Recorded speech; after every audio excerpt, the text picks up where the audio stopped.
3, 2, 1. And welcome to the Ranger Joe's Got a Country Show. Hello. We're on or not on? Nope, not yet. Oh, got a problem here. How do I lower this? We're on. How do I lower this chair? Sorry? I'm so tall. I I'm think really we- not this tall. Wait, let's see. It's right there on the side of the chair. It's on the other side, I think. I don't know.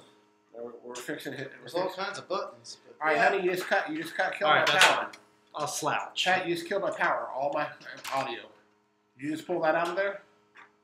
It came out. Okay, There we thank go. you. Okay, Okay, perfect. everything's I'm done. trying Are not you to. back? I can slouch. Can you make his chair go down? Is this one right here? Oh, there you go. Oh, there. Is that too low? No, that's good. Okay. See, look, we're even. Okay, that's it. Okay, welcome to the Radio's Got a Good Show on Facebook Live.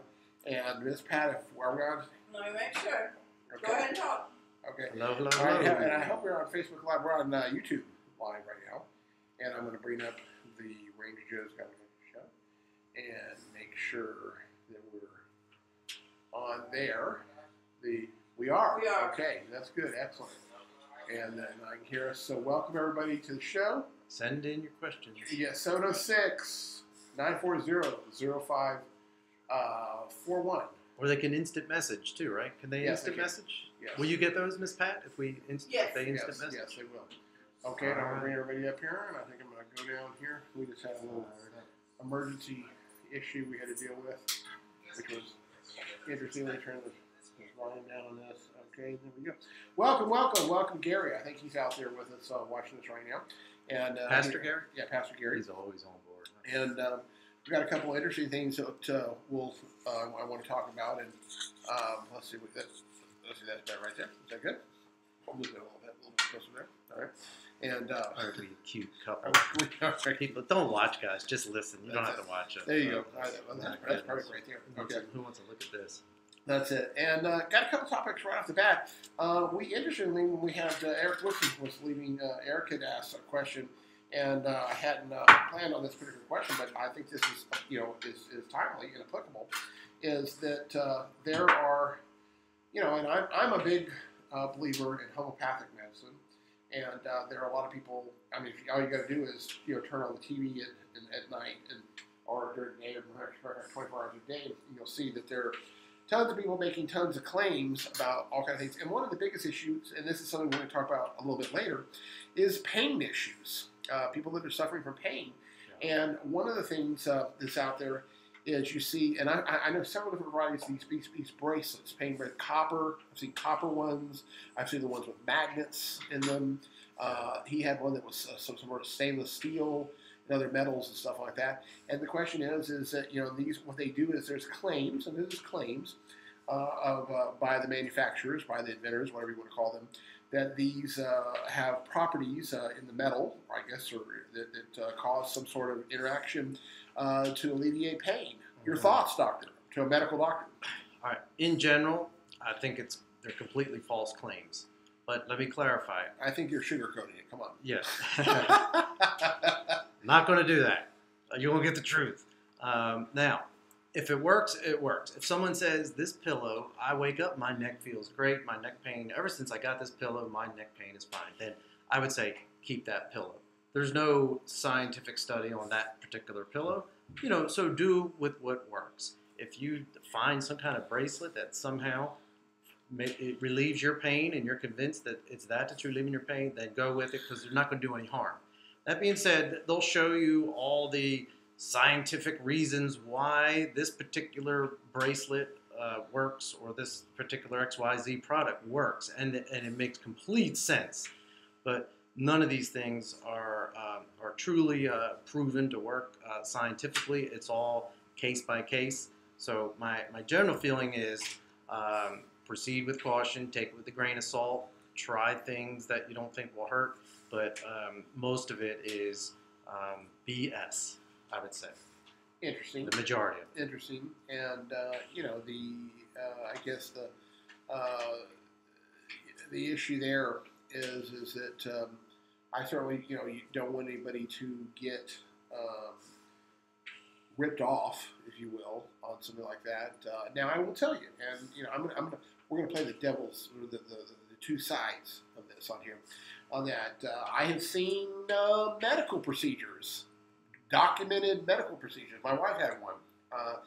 Matter of fact, we had a little bit of a paradox a number of years ago. She has degenerative arthritis in both of her knees, and she went to two, and I'm not going to say who, but to two very well-known experts in their field, orthopedic doctors, orthopedic surgeons, and there was a procedure of giving we were going to the big, but injecting a type of substance, actually made of chicken combs, into the knee. And this is a very recognized, correct me if I'm wrong, well-known procedure to provide some temporary padding in there, I guess if it will. And we had one doctor that said, and this again, both of these doctors are well-respected, well-known medical doctors. One doctor said, that is the great, this is quote, best thing since white bread. Yeah. He said it's absolutely outstanding. There is almost a zero number of people that it doesn't help to some level. Then we got the paradox. We went to this other doctor, and he said quackery. Is that not a Yes. quackery? He Yeah. said this is absolute garbage. This is just stuff to get you to go out and spend money on that. It doesn't work. It has no scientific foundation. It has theory, and it's I think you're just wasting your time, and it's extremely painful, and it's going to cost you a bunch of money. So I guess the first thing that there are some procedures in the quasi-medical. So science let's area and we have to be careful about looping everything into one. Like I said, sure. Most of it's BS. But a lot of it. you want to more than look at some things individually because it's not all bad. Now, this particular thing you're talking about, if it's the joint fluid, like called Synvisc, it's that viscous gel that it's in your eyeball and it's in your joints, or synovial fluid. If that's what we're talking about here, which I think it's what we are. I know it was made from chicken combs. Yeah, see, that's I'm not sure if that's some kind of gelatinous Yeah, it's a protein, gelatinous, I guess, right? yellow gelatinous type. Yeah, so I think that's what it is, that thick viscous fluid that's in your joints. Yeah, So there's some evidence out there, if you do the research, that says, yes, it helps. Now, the last time I reviewed the literature on that, and it's probably been a few years, it's a 50-50 thing. You got a 50-50 chance that this is going to help you significantly. And when I say that, I mean you'll be able to walk and go, walk to church and go to the store and really get on that knee, and that knee won't hurt you for a few weeks to months after we inject that stuff. The guy that says that it's complete BS has probably been practicing a lot longer. And right, if something's only 50-50, you got to let the patient make what we call an informed decision. So that being said, even at least on something like this, there is good medical evidence that it works, and not just an infomercial. 706-940-0541. This is going to be fun. We're going to be like tit and tat on this one. It's like, well, the interesting thing is I learned in psychology that psychological, emotional stimuli can cause physiological change. And a good example of that is I'm sure when you walk up, if you get scared, all of a sudden a spider jumps out, or you get somebody coming up, and you get like that. If I took your blood pressure at that moment on that, it's going to be up on that. Also, Right. if I am sitting there and I haven't seen my dad or my mom or my significant other for 13 months who's been over in Iraq, and they come off the plane and you run and you're hugging and you're excited, your heart rate is way up, and is going, you're excited, you're pumped up. With extreme sadness, depression can cause physiological change. That's a documented medical fact. Sure. So I guess what my point is too is that it is, and I'm a student of this, not a teacher, a student of this, because it fascinates me, the power of the human mind.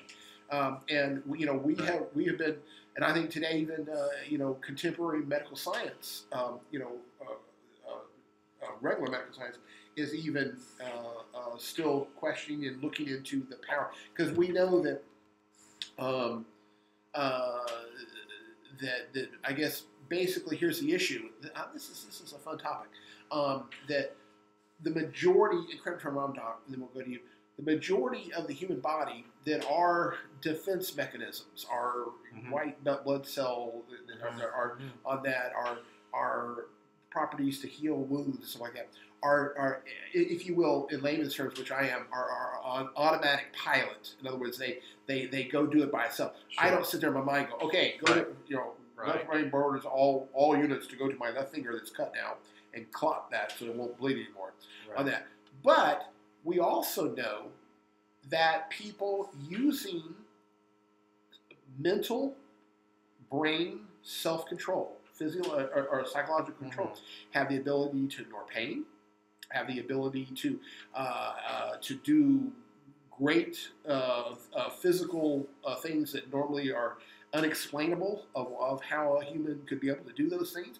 So what the science question is there a possibility as we evolve as human beings on that, not evolution, as our minds, we're smarter today, we're more intellectually, we have more intellectual ability than we did a million years ago, Right. is will we get to the point where I can do that, where I can say, okay, doc has told me that I have an infection in my heart, and I can use my brain and tell I can say, all right, everybody, all my defensive mechanisms, anti-bacterial things I have in my body, move to that heart right now to help it. I don't need the strength in my legs right now. All the Right. blood up there go up into my heart right now and help it.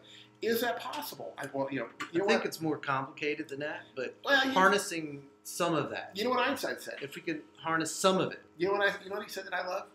He said nothing is impossible. It's only mathematically probable. Now let me just, since we're kind of on pain and placebo and all this, there's another side to this. Good morning, Pastor Henry. There's also a condition which I know in psychology you're well familiar with, is called somatization. Exactly. And this is where a person has a deep-rooted psychological, psychiatric problem, complicated by mood disorder, possibly substance abuse, or PTSD, childhood trauma, you name it. And then they do have, say, arthritis in their back or arthritis in their knee, and all of a sudden it becomes incapacitating. I can't live like this. I'd rather die. Cut on me, do an operation, or abdominal pain or headaches. And this is one where you run every test. You go to all these different doctors. No one will tell you what's wrong. They all tell me there's nothing wrong with me, and we want to avoid saying you're faking or it's all in your head, using it in that terms. However, somatization is the fact that you have a deep-rooted psychological problem that you are convincing yourself, and this is again on the other side of the strength of the mind. You're convincing yourself that your back is irreparably harmed, or your abdominal pain will never go away, or you'll never get rid of this headache.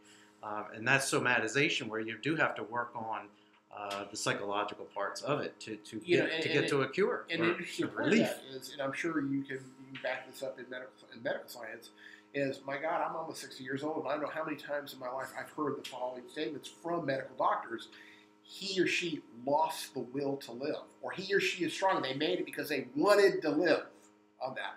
And I've heard that. I mean, that's a very common thing on that. And would you not agree that people that there's probably a higher correlation? I'm getting into the empirical side, but there probably, if we did it statistically, there's a higher correlation of people that simply, said, that's it, I don't want to live anymore, I don't care, blah, blah, blah, blah, blah, that died, and that people that said, I'm not going to give up, I'm going to the last minute, I'm going to fight this, et cetera, et cetera, et cetera.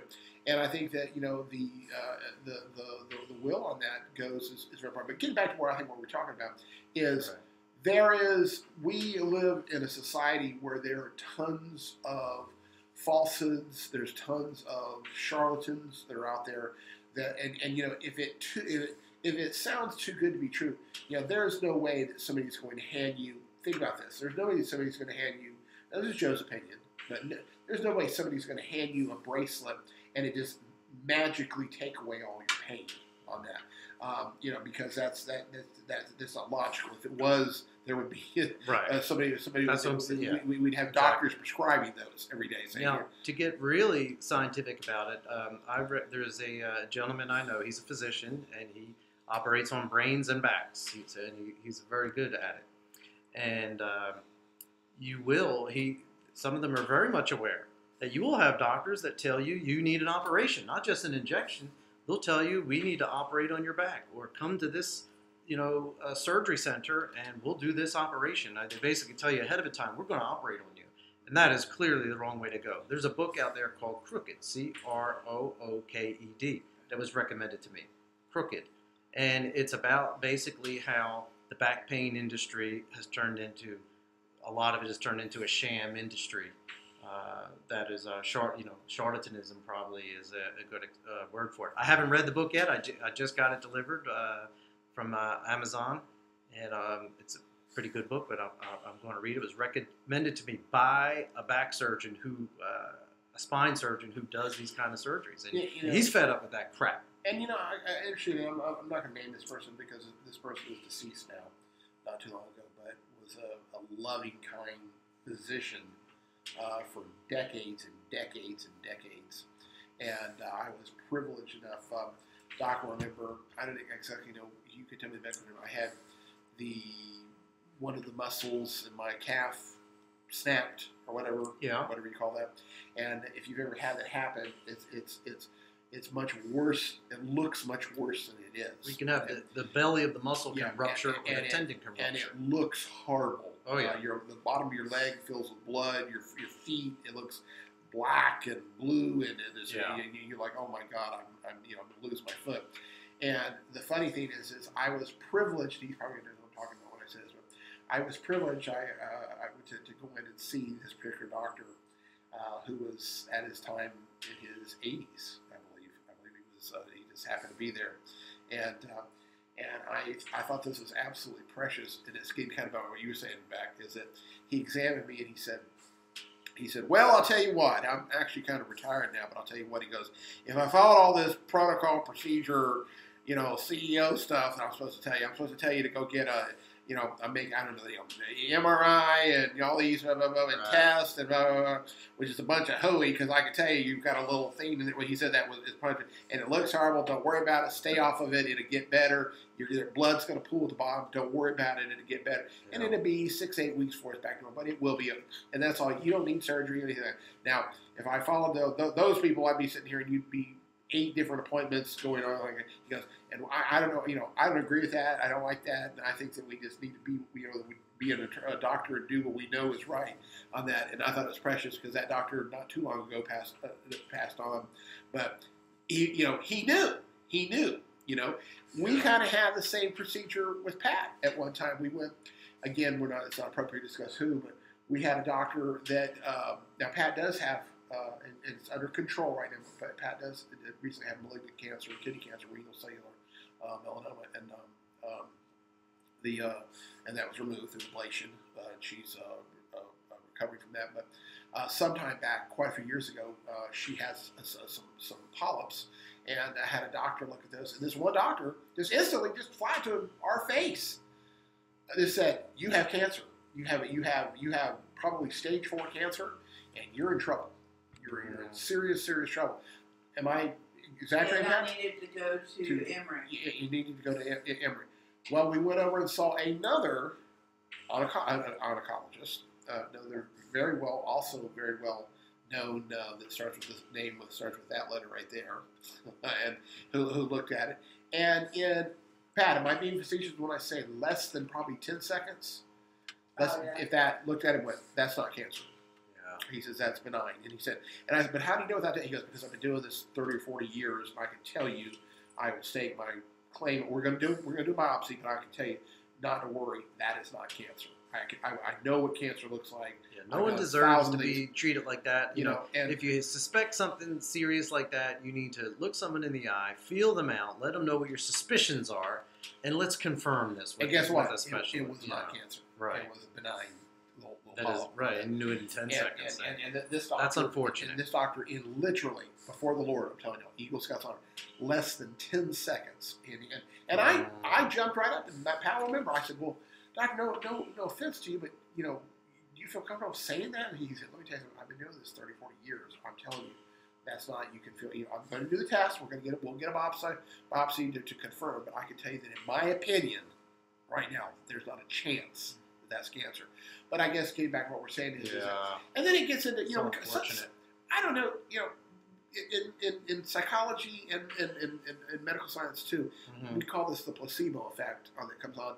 I don't really like that word on that because it has a placebo effect is basically, if you don't understand what that is where that goes back to is people that you think you're getting something to make you heal, and because you think it, you do.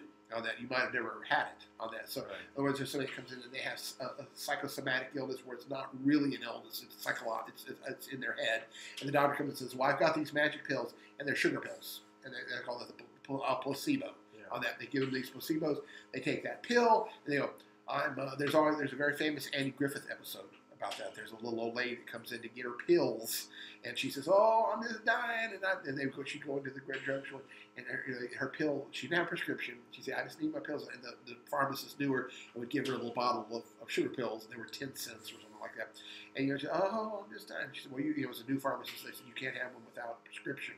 And she said, "But I have to have my pills."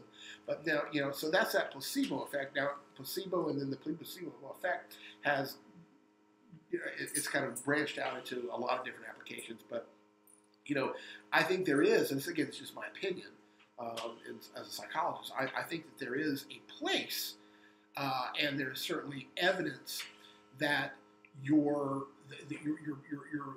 condition and the application of positive thinking and a good mental attitude is whether it be this part or this much or this much, it is a part of the healing process. Yeah, absolutely. And right, and we harness that. We know that some things will get better on their own no matter what you do.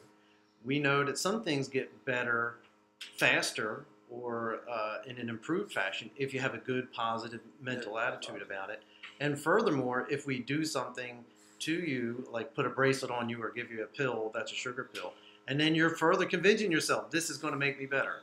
So, so how do you know then when something is really working or if it's the placebo effect half the time? Well, and I think this is probably this is my opinion. I think this is one of the oldest rules in the book, and that says if you really want to, that any good, again, my opinion, I think that any good doctor will say, I recommend you get, if somebody's serious, I recommend you get a second opinion on this. And Right. that's when you build. I also work in the court system. In a court of law, what you do is you build a preponderance of evidence. You build things. Like you just don't go to court with one thing. Oh, it's the same thing. So if somebody came to me today and said, "Joe, I think you have cancer of the esophagus," I'm going to go to 2, 3, maybe even 4 doctors. And then I'm going to feel very confident. Even it might be negative, but I would feel confident when I have several doctors. And it has nothing to do with trust or love or anything like that. That I have several doctors, and I concur with Dr. Clark. I concur with Dr. Smith. I concur with Dr. Jones that this is cancer of the esophagus. So there's 3 things that are very important that unfortunately you only have 10 minutes with your doctor. But every test has a certain how sensitive it is and how specific it is. Meaning every test has false positives and false negatives. You should, if your doctor's ordering a test on you, you should be able to say to him, well, what's the chance I'll have a false negative or a false positive? And he should be able to tell you that. Now, we might have to look it up and refresh, but we're supposed to know that. The other thing is, if there's a pill and you say, you're giving me that pill, what's the chance I'll get better or not? And again, this goes back to the scientific evidence. The way we come up with that is you go to the studies. And how do you know a study is a good study? You can't just say, oh, we took 10 people and gave them this pill and it worked for all 10 of them. That's hogwash. Yeah. So there's the point is this. There's a test called a p-value, and we look at things, and we found out that in life, in general, about 1 out of 20 times things happen randomly. That you will just get better from something that says there's no way this guy will get better. 1 in 20 people sometimes just get better on their own. So when we're testing something, that's the standard. It has to be better than what can happen by random chance, which is usually considered about 1 in 20 chances, or 0.05 is called a p-value. So we do look at that, drill it down, and we take into effect things happening by chance and placebo when we give you a pill and tell you, we want you to take you for this. That's the kind of evidence we want behind it in randomized, controlled fashion versus Right, infomercials And, and, then, yeah, and then stories. and I think also too, and this is like anything else, going back in the history of medical science, is that right now, correct me if I'm wrong, is it not true that you as medical professionals now are really only, even though it's been, even though it's been 50 years or 60 years, which is in time, the spectrum of time is a teeny tiny amount of time, that we're really just beginning to understand the significance of genetics.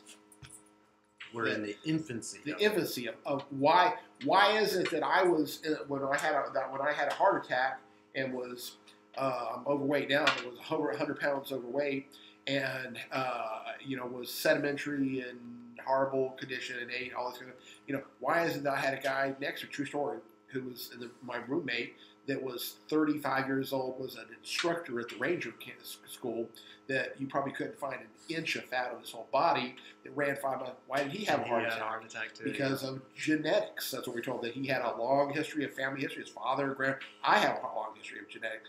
That we're just in the infancy of we're in a long way.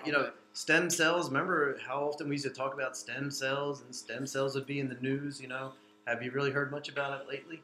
No, but it's still coming. We're so early on this, and the promise is yet to be seen with these things, and there's a lot of clinical trials. But yeah, embryo, stem cells and genetic testing, and it's so much information. It's so vast. We're not even close to being able to do a full genetic analysis on you. Now that being said, there is a handful of things that we can say. Oh, if we run this genetic test, we can tell X, Y, Z about you.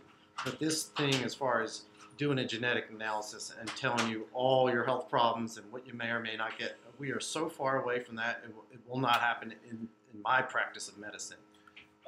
Just to change gears for a second. And I'm 50. I specifically had several people ask me to ask you this today, and this is a time, an event going on right now, and just to kind of and we've talked about this before, but it's a developing problem. Mm-hmm. It recently, in the last week, the reason I was asked to ask you to get your thoughts on this is that it's directly about to affect Columbus and Muscogee County in this area, and that's this. What are people are what are we going to do about this imploding healthcare system that we have right now? I mean, we Blue Cross Blue Shield, which is the only provider for the entire state of Georgia for the Affordable Health Care Plan, is announcing that they're withdrawing from 59 counties, one of which is Muscogee County, and Harris County, and Chattahoochee County. Do we know? So my first question would be, in raw numbers, how many people is that? A couple dozen, a couple hundred, a couple thousand? Do we know? I'll tell you what they said. I'll tell you what was reported, and I always take it with the results. They were saying it's like 9,800. Now that's still 10,000. For the state, or no, for in this area. 10,000 people. 10,000 people. No, that's a 6-county area. Yeah. No, I will say, well, before what were they doing before the Affordable Care Act? Because, I mean, things weren't too great then. They're not too great now. And whether it's replaced and repealed, I don't think we're going to see a significant difference, to be honest, one way or the other. I think the whole system's going to be under strain, and I think the systems that are in place right now will remain in place, and people will get the care that they're currently getting. The majority of them. You know what I think. But I don't know the specifics. Well, I'll tell you what I think the main problem is, and I think it's also the main fear. I know it is with me. We don't have health. We don't have affordable health care. We have regular health care through the Georgia Bar, which is a fortune. By the way, it's ridiculous. I might as well be putting a gun to my head. Like, it's $400 more than my mortgage payment. That's what's hurting us is the fact of the uncertainty. But here's what I think the biggest concern is. Okay, is let's face it. Okay, here's the good news for everybody. And correct me if I'm wrong. No matter what the situation is, if you call 911, they're going to come get you. They're going to come. Absolutely. They're not going to say, you have to give us some money or something like that. They're going to come put you in an ambulance. They're going to take you to the emergency room. Right. The emergency room is going to treat you for the emergency, correct? Correct. Well, you will be triaged to determine if it's possible. I mean, if you're there like, well, I really didn't have an emergency. If you're having a heart attack, they're not going to put you back out on the street. Correct. If you have a medical emergency, you're guaranteed a medical screening exam. That's the law. on that, and I seriously doubt, again, I'm not trying to be facetious. I seriously doubt that if I pulled into St. Francis or the Midtown Medical, whatever they're called, Columbus Region, whatever we're called now this week, on that, and they said he is having a heart attack at this moment, they're going to say, well, we need to triage him and then put him on the Right. That ain't gonna they're happen. going to let me die there on that. So with that said, and there's always doctors and clinics and stuff like that are around on that. But I'll tell you what the big concern is. Think about it. Where is it? The big concern is this: who I think is probably at one of the cruxes of the problem in America is the pharmaceutical companies. Is that can you get by without insurance? Most people, I would say a large majority of people, have to get some sort of prescriptions on a regular basis. Some people like Pat and I have a handful of prescriptions. Well, it's one thing without insurance, and this is a real amount I'm about to give you. If you go to medical doctor, and they say the cash price is $250, or you go to the what do you call it, acute care or something like that, which is as low as like $100, even without insurance on that. And so okay, that's a lot of money, but that's not. But if you go and you get a prescription and it's $900, people can't get that. They're going to go, no, you can't have that. And they go, what's the generic one? The generic one is $645 on that, and that is a realistic scenario. That is a realistic scenario. My wife and I have full insurance with a regular insurance company, and our out-of-pocket, because we both have significant medical problems. I have heart issues. She has lung conditions and other conditions too. On that, our out-of-pocket expense with insurance is $400-500 a month on that. Which is you've checked, right? I Oh, told you gosh. about generics. oh yes, and believe me, You gotta double check we have checked. We have called the companies. We've all that guys like that. because there's things that can be substituted as well. And there are to an extent. But the bottom line is that again, this is just Joe's point counterpoint. Joe's problem is that when there are substitutes, is I have it. I'm going to make an indictment. It's not an indictment against you or the doctors. I'm going to make an indictment against the pharmaceutical companies. I don't want to hear that some drug like Dilantin or something like that that's been around for 50, 60, 70 years is $85 a pill. I know that's not true. I know that is gouging on that. And I feel that just like the state of Georgia, we have a gouging law in the state of Georgia. Remember we had the big hurricane? It came up, it hit Savannah. What happened is after that, they were charging literally hand me that bottle right there. Gasoline, Okay. yeah. They were charging for a bottle of water like this, $5 for a bottle of water. They were charging $10 a gallon of gasoline. Yes, yeah. They were charging $300 a night to stay in a Motel 6. So like that. Well, for a loaf of bread, $20, things like that. And so the state of Georgia came out and did an anti-gouging law that said that if we have a natural disaster or emergency, that the prices that you are charging 24 hours prior to that emergency must stay in effect, and that you can't do that. I think there should be a pharmaceutical gouging law. Right. It just would have to be a little more sophisticated because it's the whole free market thing, and it's an independent company. But I agree, there should be some kind of regulation. I know. Now I'm going to be very frank.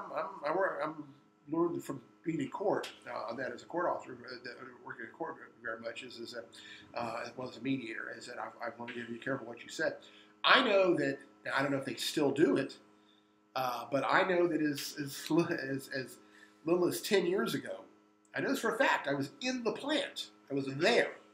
This is something somebody told me on CNN or I read on the internet. I have a very good friend who's retired now, and as a retired person, he was still working, and I just want him to say let's say a northern state, and he was a third shift supervisor of a large pharmaceutical company that made a type of antibiotic, and I went there. He took me on a tour there.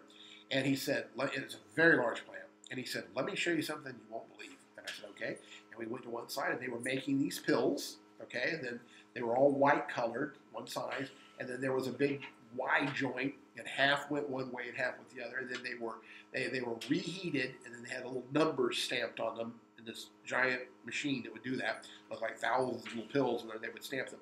And then one was painted pink, and one was painted yellow. And they went to individual bottles and was filled.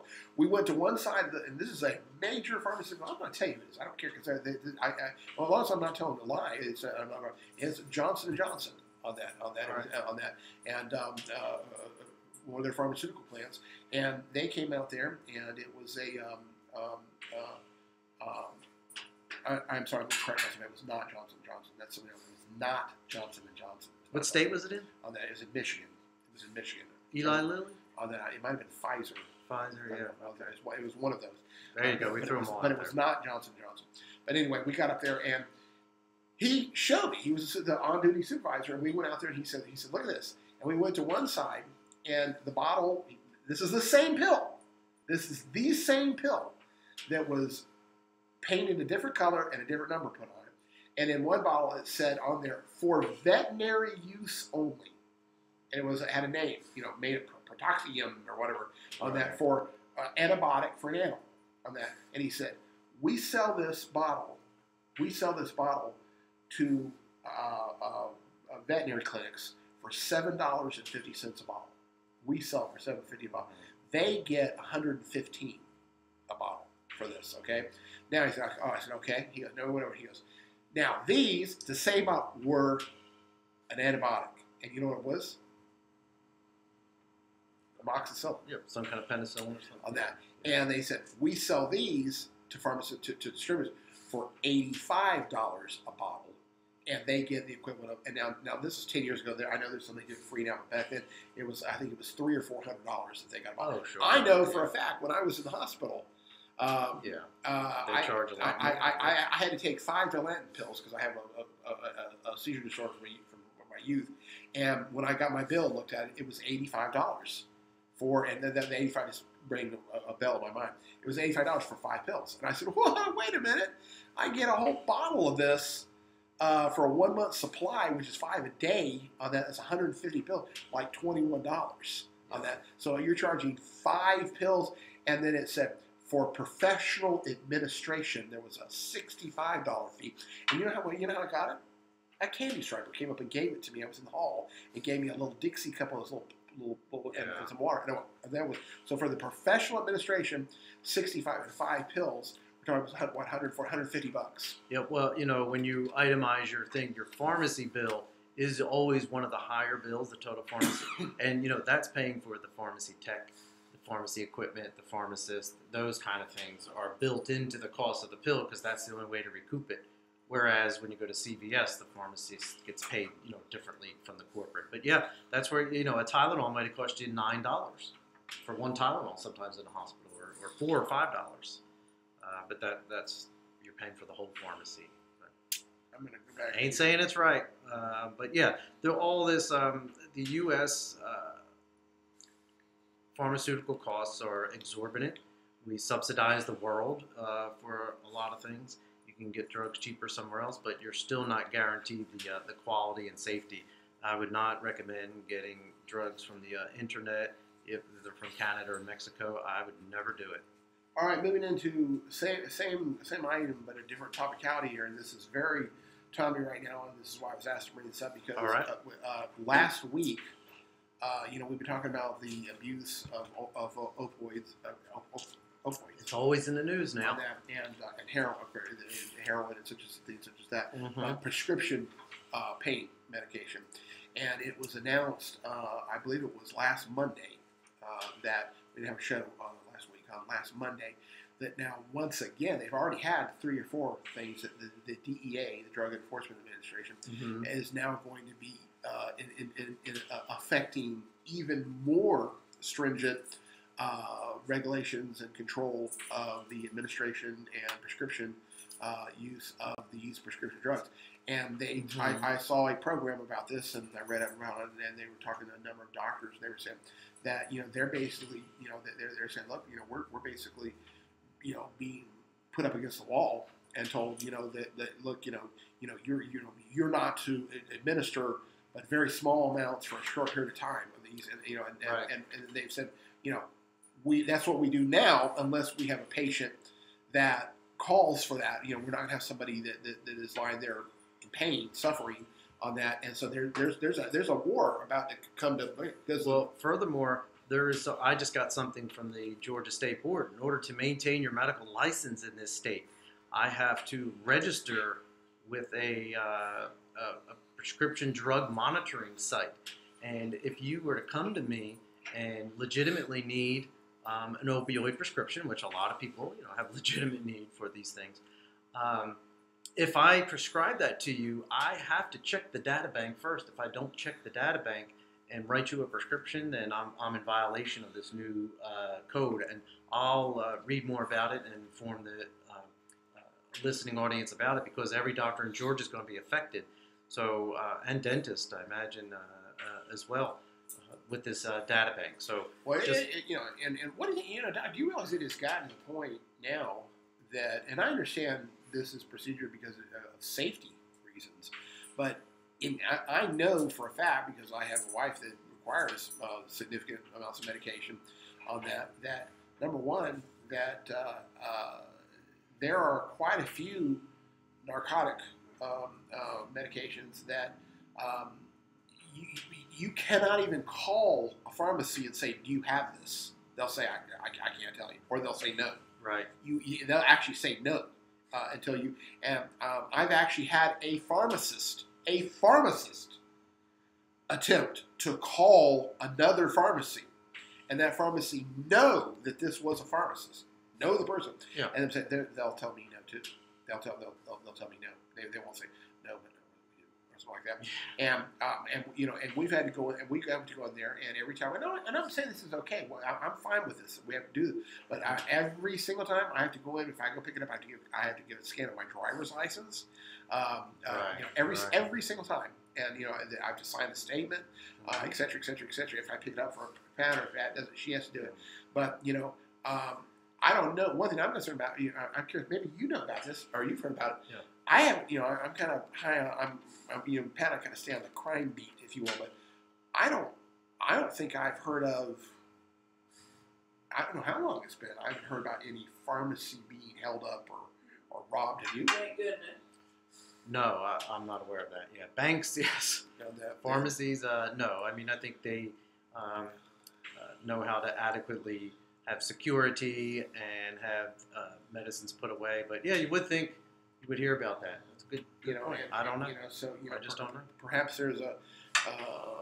Well, there's enough illegal trade out there. I guess they don't necessarily have to go to the pharmacy, right? It seems with the internet and synthetic drugs and street drugs, and the heroin is all, it seems to me, so much more readily available that people don't need to take that extreme risk of robbing a pharmacy. Well, I can tell you this.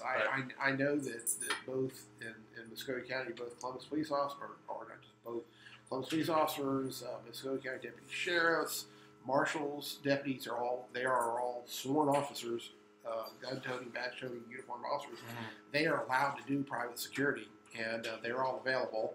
And I assure you, I know what they get paid, and right now I know what they get paid. And I guarantee you that in almost all these pharmacies, probably one prescription from one person would pay their salary for the day to have them standing there next to the counter. And there's enough, right? There's enough people that get the medicine. This is what we're trying to cramp down on. That get it and then sell it and distribute it. That they obtain it completely legitimately and then turn around and distribute it and sell it. So there's enough of that going on too. Well, I'm going to bring up something. Pat might be surprised. I'm not going to bring any details to it because it would not be appropriate. And I did not get any details and they get tagged with me. But I'll be very frank. I'm a former. I worked in narcotics. I was a former police officer, and I have an eye for stuff like that. I saw, what was it, 2 or 3 days ago? I saw something very, very suspicious to me. Could have been nothing, but I was in a parking lot across from a low opposite location. It was not a bad neighborhood. It was not a bad place. It was not a dangerous place. I don't know if that's possible here in town right now, but one that you would think would not be. And I was waiting on somebody for a Cub Scout leader meeting, and I saw a car parked in a large parking lot, and it was facing me, and they were probably a good 50 yards away, so I mean they're a pretty good distance. But I saw a car pull up, and I saw a gentleman get out of the car wearing what would you call them? Not scrubs, but the medical, grade, attire, that kind of, and walk over there with something in his hand, and he walked up to a car, and I saw with I had a pair of binoculars, saw the person hand this person some money, some green cash, and he gave it to him, and then the person drove off. And it could have been an eBay sale, it could have been that, it could have been a Facebook, Looks mighty suspicious, though. but sure, Yes, it looks suspicious to me. But that would be how it's done. A hospice employee Again, who exactly. has exposure to large amounts of medication like that and wants to make an exchange. Yeah, I mean does it happen? Yes. Was that an example of it? We'll never know. Well, It happens. I was told, I don't know the accuracy of this, but I was told this that a full month's prescription of some of the major opioids, like Dilaudid, stuff like that, has a street value in the thousands and Yes. $7,000 to $10,000 for a bottle. Right. A bottle of it, and we're you can see where the problem would be. So there. we'll just be vigilant about it, and we got into this mess. The medical and the people and the drug companies, all three are at fault, and we all just got to work on a solution. A little bit to of do another things right. a little bit another of a safety thing. For God's sakes, people, this has been all over the paper, but don't go out there. I don't care who it is. I don't care if it's your brother or your sister, because people, they might not even know. Don't do the, hey, I've got some extra pills. Let me give them to you. There are fake ones going around right now that are killing people on that look right here in this area. Right. That, matter of fact, that are fentanyl that have a certain level. This stuff is incredibly dangerous. I mean, it's just, let me ask you, because I've been told there are there are types of fentanyl, which is a major painkiller. Is that correct? Yes. That literally even I think it commonly comes in patches that people put on their arm and stuff like that. That a relatively an amount that a person's been taking it for a long time on that. If I put that on me that it could kill me. Right. Here's what's happening to law enforcement. 20 minutes. Speaking about law enforcement. Fentanyl, the problem is now, the patches are there. The problem with fentanyl now, it's being manufactured in bulk in China and some in Mexico, and it's getting shipped into us. And it's in a white powder form. And they're making pills out of it, crushing, compressing it into pills. They're mixing it with the heroin, and it's stronger than heroin and stronger than all the pills. But it's in the powder form. What's happening is law enforcement is coming across this, and next thing you know, they're getting exposed to the powder. They're breathing it in. It's on their skin. You have multiple officers across the country get admitted to the hospital for acute opioid toxicity just from the secondhand exposure to it. And you have 2 that have died. And if you don't believe me, Wow. check that. I'm not fake. That is in the news where police officers have died just because they're exposed to fentanyl. They've never had it before. They breathe it in and touch their hands. So they're talking about now drug busts. They're going to have to treat like the crack labs, as a hazard, as a hazmat takedown because of this fentanyl. That's how dangerous it is. Yes. That and so we have, and of course Doc, you just brought up something that this is a kind of an interesting side note to what you're talking about. Is that there is mounting evidence, and I'm a firm believer in this. People call me a conspiracy theorist person, but it makes good sense. There's mounting evidence that there, as you said, some countries around North Korea, China, some countries around that this is one way they're getting at the United States without doing it on the battlefield. And it's like, well, yeah, I'll tell you what, we'll just weaken the will of the people. We'll supply cheap heroin and fentanyl and drugs and stuff like that. Let them kill themselves over there, and because it's it happens. So the bottom line is, and now I also saved one that I wanted to ask you about. All right. That I saw in the paper last week, and we mentioned this one before, but this has happened again. Okay. This is the second time, so I want to talk about this again and All again tell people the data. There's been a second incident of in a month now of teenagers taking spray paint and spray painting, taking their shirts off and spray painting their body. And what does this do? What is this? There's those, what are they called? licking glue and paint, and Huffing. huffing glue and huffing paint. They're It certainly says on the bottle. It says, "Do not get this on your skin." it's a volatile compound. I forget the name of it, but it gets into the central nervous system like alcohol, and it gels in the brain a little bit, like alcohol does, or some anesthetics, and it gives them a high. But it's poisonous type of high. Aromatic hydrocarbons. Have you seen Aromatic hydrocarbons. Have you is the personally seen name. any of this over at your hospital yet? No, I have not. But let me tell you, these people show up in the emergency rooms, and this is from New York City on. Can you imagine in New York, Florida, and Los Angeles, a young person showing up to an ER intoxicated? These emergency medicine journals are like, we got nothing. We have no idea what these people are taking. They're getting all these designer drugs off the internet and from the streets. We don't even have tests for most of it.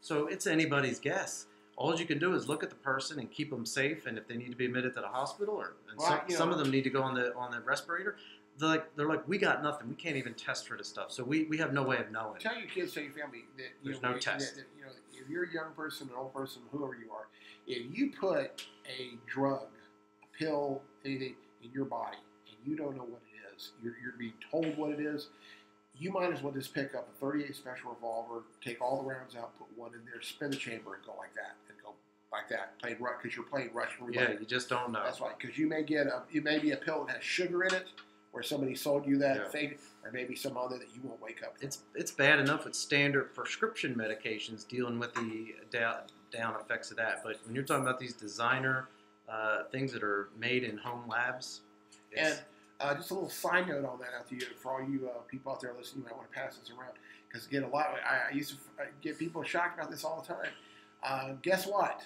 In the state of Georgia, in this state, I don't know about Alabama, but in this state, if you buy or sell and the drug is fake, it's fake. Matter of fact, I shouldn't tell you my bad, it's just they do it. And there's certain things that look almost identical to the real thing, but they're not.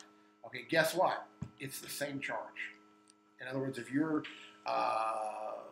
think you're buying crack cocaine and it's not crack cocaine, but you say, well, it wasn't crack cocaine because they can't use it against me in court. Yes, they can. State of Georgia passed a law that if you had intent to buy crack cocaine and you bought what you thought was crack cocaine, you will be charged with attempting to buy crack cocaine. So, on that. That's a wide range of topics. Well, we've had a good one today. Signing out. Topics and stuff. We'll get ready to sign out here. Went on a corner call a few months ago back where a girl died from inhaling compressed air. Wow. He's a coroner. The guy's running this up. I wonder if there was some of these hydrocarbons in there or something. Just air. Gary, anything about regular air, hydrocarbons or something in there? There was just something in there, I guess. It got there. Yeah. So okay. Yeah. But you or caused the lung to collapse or something. Or something like that. Yeah. Goodness. Well, I want to thank everybody for listening to the Rangers Gotta Go Show. You will find us on YouTube Live also. Miss Pat, thank you for helping out. And for Dr. Clark, we'll see him again next week. And in the meantime, be safe. Try to take care of yourself. And, pray for wisdom. Pray to God, and that's the ultimate healer right there.